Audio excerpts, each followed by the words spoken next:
Yes, conquérants et conquérantes de la vie en pleine forme, bienvenue dans cette nouvelle vidéo, bonjour aux personnes qui vont se connecter. Dans cette vidéo aujourd'hui, je vous propose de vous parler de l'ego du dépendant et de la blessure émotionnelle d'abandon. Donc cette vidéo, bonjour aux personnes qui se connectent cette fois-ci, va s'appeler 5 clés pour se libérer de la peur de l'abandon. Donc, ici Carole Rinaldi pour vous parler de vos blessures émotionnelles favorites. Je vais rappeler, en attendant que vous arriviez, ce qu'est la blessure émotionnelle d'abandon, rapidement, pour les personnes qui me découvrent pour la première fois. Donc, cette blessure fait écho au livre Les 5 blessures qui empêchent d'être soi-même de Lise Bourbeau. C'est la blessure qui, lorsque vous avez peur de manquer d'attention, d'affection, de soutien, lorsque vous croyez que devenir responsable et plus autonome dans la vie, c'est finir seul, c'est faire en sorte que les autres vous oublient ou ne vous accordent plus d'attention, vous avez tendance à vous montrer faible, vulnérable, comme ayant besoin de soutien, ramener toutes les discussions à vous, tous les sujets de conversation à vous, faire en sorte que les autres répondent à vos besoins à votre place, donc les besoins dont vous ne prenez pas la responsabilité. Peut-être utiliser également la manipulation affective ou le chantage affectif pour qu'on vous accorde de l'attention et qu'une autre personne se sente coupable si jamais elle ne vient pas à accepter de prendre la responsabilité des besoins que vous ne voulez pas assumer.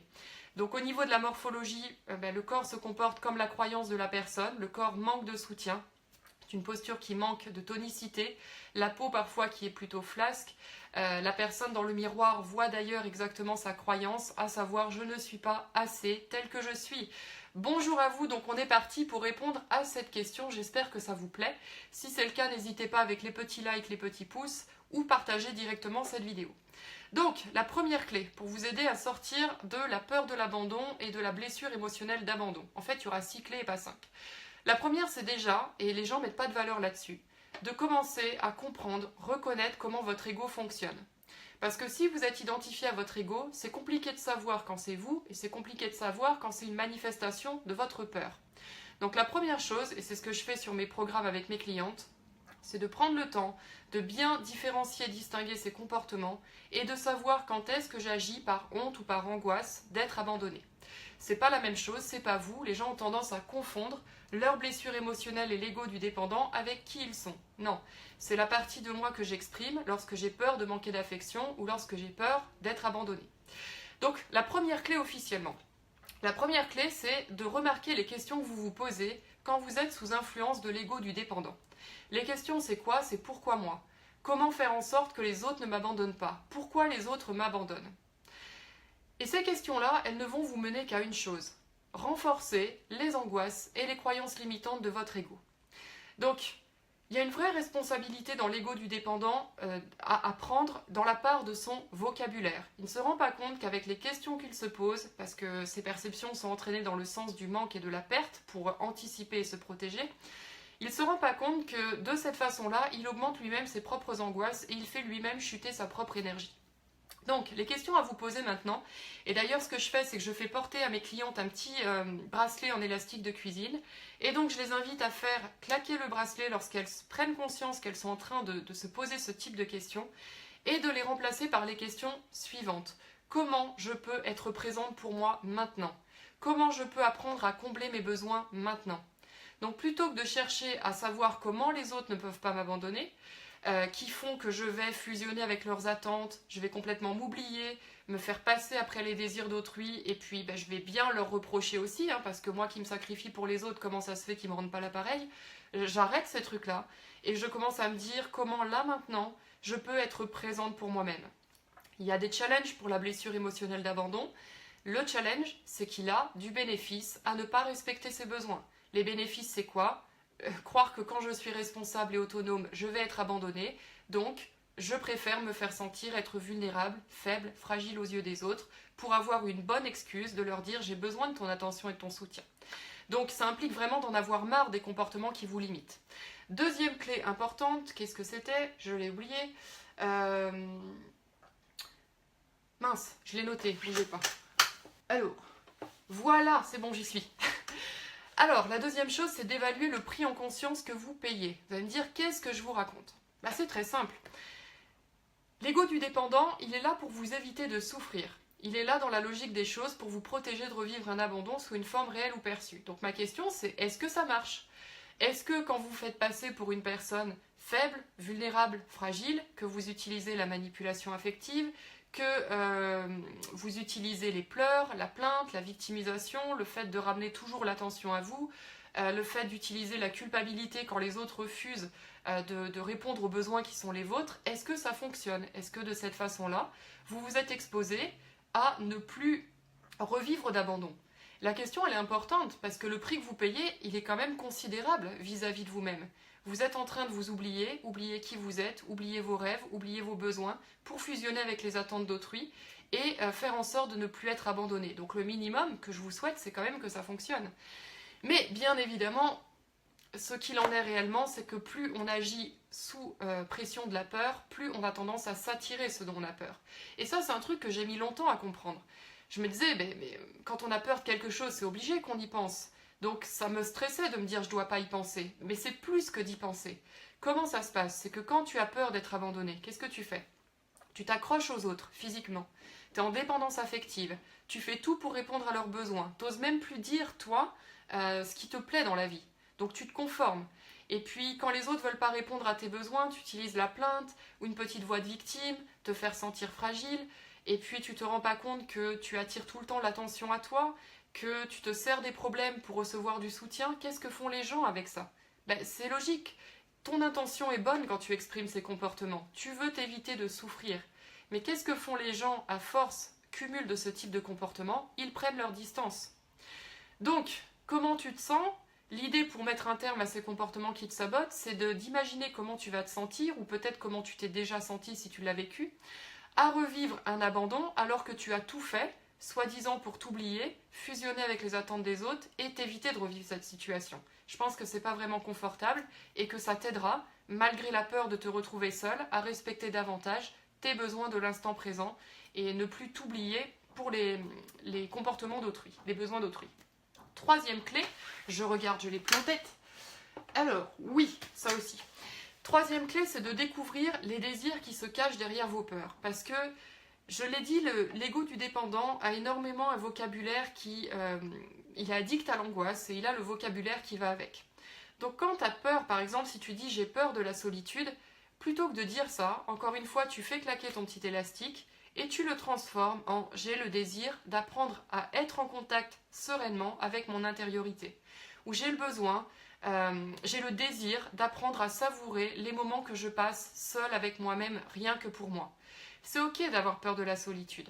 Même si j'ai peur de la solitude, donc tu peux accueillir ta peur, j'avance quand même. Ça, c'était ma quatrième clé. C'est que même si tu as peur, c'est pas pour autant que ça doit t'empêcher d'agir. Tu peux reconnaître ta peur, même si j'ai peur de la solitude, à partir d'aujourd'hui, je construis mon sentiment de sécurité intérieure. Et la cinquième clé que je voulais vous partager, c'est une clé qui n'est pas des moindres non plus, c'est de ne plus accepter que votre ego vous fasse croire que vous n'êtes pas assez. C'est une chose d'avoir la pensée « je ne suis pas assez », c'en est une autre de l'entretenir. Il y a des vidéos sur ma chaîne où je vous ai montré comment une personne fait par rapport à ses pensées pour que ça impacte sa physiologie. Qu'est-ce qui se passe? Donc les deux sont en relation. C'est difficile d'avoir des pensées de « je suis déterminé, je suis capable, je peux tout réaliser » quand tu te tiens comme ça. Et ce que fait l'ego du dépendant, et là où vous avez une vraie part de responsabilité, c'est toutes les fois où votre ego arrive à vous convaincre que vous n'êtes pas assez tel que vous êtes, prendre la responsabilité de redresser votre posture, prendre la responsabilité de libérer votre gorge, de respirer, d'inspirer à plein poumon, de soupirer, prendre la responsabilité d'aller chercher dans vos souvenirs plutôt que des trucs qui vous limitent et qui vous sabotent, toutes les fois où vous avez eu peur et vous avez transformé, vous avez dépassé la peur et vous avez été victorieux dans votre vie. Il y a des souvenirs qui existent, c'est une certitude. Seulement, comme les perceptions de l'ego du dépendant sont déséquilibrées, la personne a plus l'habitude de voir les moments où elle n'a pas été assez, pas été capable, soi-disant pour anticiper les moments de perte ou de manque, qu'elle en oublie les moments où elle a été victorieuse et elle s'empêche de ressentir ça. Elle a notamment beaucoup de jugements sur la prétention, le narcissisme, l'égocentrisme, qui font que c'est pas étonnant que si elle juge ses traits de caractère chez elle, elle n'arrive pas à en saisir le sens et le mettre au service d'assumer sa propre valeur. Donc voilà les 5 clés que j'avais à vous partager. C'est pas des clés qui sont évidentes. Travailler avec les 5 blessures émotionnelles, c'est jamais évident. Parce qu'il y a du confort à rester dans les schémas qui nous limitent. Pour l'ego du dépendant, c'est extrêmement angoissant de se dire si j'arrête mes comportements qui me limitent pour recevoir de l'attention et du soutien, est-ce que je vais finir seule? Est-ce que je vais toujours être aimée? Mais ce que je vous souhaite de vivre, c'est que c'est clair et net qu'il y a des gens qui vont vous laisser tomber. Ça, c'est sûr. Quand vous allez vous respecter et que vous allez choisir de répondre à vos besoins en premier, il y a des gens qui vont vous critiquer, vous rejeter et puis quitter votre vie. Première chose, ces gens-là qui vous critiquent et qui vous rejettent quand vous prenez soin de vous, c'est les premiers à se nourrir de vos galères. Donc est-ce que vous avez envie d'avoir des gens qui se nourrissent de ça dans votre vie et qui n'attendent qu'une chose, savoir la dernière catastrophe qui vous est arrivée pour eux se sentir bien, eux-mêmes dans leur vie? Moi, j'ai fait mon choix. Autre chose, voyez bénéfice, bénéfice, bénéfice à prendre soin de vous et de vos besoins au service de vos valeurs les plus importantes dans votre vie. Ce qui se passe, c'est que l'ego du dépendant juge l'égoïsme. Il dit, voilà, moi j'aime pas les personnes qui pensent qu'à elles.